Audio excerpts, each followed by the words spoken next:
I know a great deal about death. As a young missionary, I lived for many years in a country that was torn apart by war. In that time, 23,000 people died. Sometimes to get the mail, I would have to walk over a dead body. The beauty of man is destroyed by death. The hope of all men destroyed by death.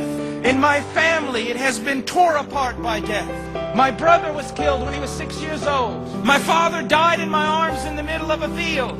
And a few years ago, I preached the funeral of my sister. I know much about death, but death is too strong of an enemy to overcome. No matter how much you wrestle him, no matter how much you fight against him, no matter how much you live in self-denial that he is not going to knock on your door, know this, that he is coming for you. And there is nothing you can do about it. As David said, there is but a few steps between me and death. Within just a few years, some of you will be dead. Within 25 years, many more of you will be dead. And with 100 years, not only all of us will be dead, but we will be forgotten. All our hopes will be crushed. Every memory of whatever we have done will be erased.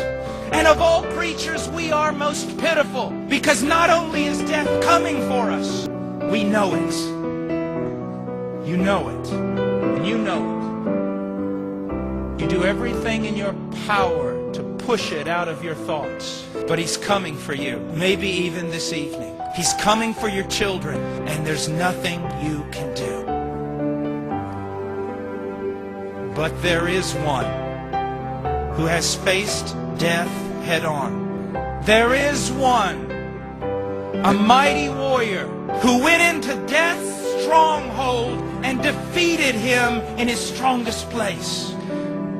There is one who has overcome man's greatest enemy. His name is Jesus Christ, and he bore the sins of the world, and he died upon a tree, and he paid for the very thing that is the cause of our death. And on the third day, the Father raised him from the dead. And on the third day, the Holy Spirit raised him from the dead. And on the third day, he raised himself from the dead. And now the smallest, weakest believer can look death right in the face and say, "Oh, death, where is your victory? Grave, where is your sting? Sin, where is your power? You who have devoured nations, you will devour no more." You see, the gospel is good news, great news. God is crying out to you about it. Did not Paul the apostle himself say, "I am pleading with you, but it is though God is pleading with you through me"?